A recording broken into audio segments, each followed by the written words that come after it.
5.1 high kappa. Ito yung nylon fiber version or yung nylon slide. Okay, so naka silver ano siya, silver barrel. And then naka high sensitivity trigger. Medyo ano na yan, para yan naka buffer. Short stroke parang ganun. So naka ambi stainless steel thumb safety. And then naka nylon fiber grip. Naka tawag dito, fiber optic sights, yung front sights.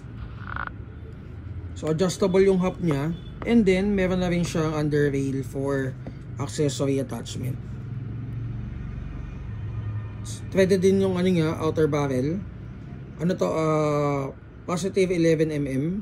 So kailangan nyo ng adapter for fitting ng compensator or any attachment dun sa thread or sa outer barrel.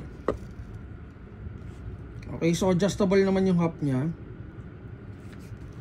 And then naka steel firing mechanism na rin siya. So including hammers here and disconnector. Okay, so test natin. So magazine capacity is 26 rounds. Check nyo na lang yung chrono.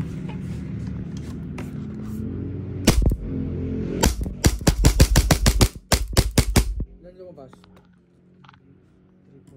340.